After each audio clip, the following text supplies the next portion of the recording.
Hi, നല്ല മഞ്ഞ colour മാങ്ങാപ്പഴം കണ്ടിട്ടുണ്ടോ? നല്ല രസമല്ലേ ഇത് കാണാനായിട്ട്? കഴിക്കാൻ നല്ല ടേസ്റ്റ് ഉണ്ടാവും കേട്ടോ. നമ്മുടെ വീട്ടിൽ കിട്ടുമ്പോഴത്തേക്കും ഇല്ലെങ്കിൽ അടുത്ത പരിസരങ്ങളിൽ നമുക്ക് ഈസി ആയിട്ട് അവൈലബിൾ ആകുമ്പോഴത്തേക്കും നമുക്കത് പ്രത്യേകിച്ചൊന്നും തോന്നൂല. ഈ സെയിം മാങ്ങാപ്പഴം നമ്മൾ വലിയ മാർക്കറ്റിൽ നിന്നൊക്കെ മേടിക്കുകയാണെങ്കിൽ അതിന് കൊടുക്കണം കിലോയ്ക്ക് 50, 60 എന്നൊക്കെ പറഞ്ഞിട്ട്. ഈ സെയിം മാങ്ങാപ്പഴം നമ്മൾ ലുലു മോള് ഇല്ലെങ്കിൽ വലിയ വലിയ സൂപ്പർ മാർക്കറ്റുകൾ മാളുകളിൽ പോയിട്ടൊക്കെ മേടിക്കുകയാണെങ്കിൽ എക്സ്ട്രാ കൊടുക്കണം 100, 150, 200 ഇങ്ങനെ ഈ റേറ്റിൽ പോകും.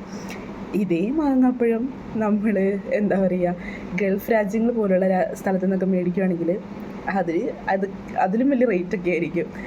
അപ്പോൾ ഇതിൽ നിന്നൊരു കാര്യം നമ്മൾ മനസ്സിലാക്കേണ്ടതെന്ന് വെച്ചിട്ടുണ്ടെങ്കിൽ, എന്ത് വസ്തു ആയാലും അത് ഇരിക്കുന്ന സ്ഥലത്തിനെ അനുസരിച്ചിട്ടാണ് അതിൻ്റെ വില നിർണ്ണയിക്കപ്പെടുന്നത്. ഇപ്പോൾ നമ്മുടെ വീട്ടിൽ കിട്ടുന്ന മാങ്ങാപ്പഴം ഗൾഫ് രാജ്യം പോയിട്ടുണ്ടെങ്കിൽ നമ്മൾ അവിടുന്ന് കുറേ പൈസ കൊടുത്തത് മേടിക്കേണ്ടി വരും. ഈ സെയിം മാങ്ങാപ്പഴം വല്ല എന്താ പറയുക മാർക്കറ്റിലായിരിക്കണമെങ്കിൽ നമുക്ക് ചെറിയ പൈസ, അത്രയും പൈസ കൊടുക്കേണ്ട ഒരു 100, 150 രൂപ കൊടുത്തിട്ടുണ്ടെങ്കിൽ മേടിക്കാൻ പറ്റും. പക്ഷേ ഇതേ മാങ്ങാപ്പഴം നമുക്ക് വീട്ടിൽ സുഖമായിട്ട് കിട്ടും. അതേപോലെ തന്നെയാണ് നമ്മൾ ഇരിക്കേണ്ട പ്ലേസിനെ അനുസരിച്ചിട്ട് ഇരിക്കും നമ്മുടെ വാല്യൂ നിർണ്ണയിക്കപ്പെടുന്നത്. അപ്പം നമുക്ക് വാല്യൂ ഇല്ലാത്ത സ്ഥലങ്ങളിൽ പരമാവധി ഇരിക്കാതിരിക്കാൻ ശ്രമിക്കുക.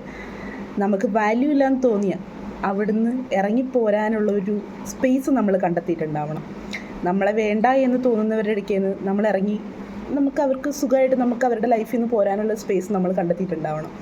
വാല്യൂ ഇല്ലാത്ത സ്ഥലങ്ങളിൽ ആരും വാല്യൂ ഇല്ലാണ്ട് പോയിരിക്കരുത്.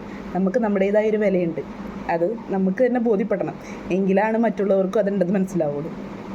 എല്ലാവരും വാല്യൂ കളയാതെ സ്വന്തം വാല്യൂ സൂക്ഷിക്കുക. ഓക്കെ, അപ്പോൾ ഹാപ്പി ലൈഫ്.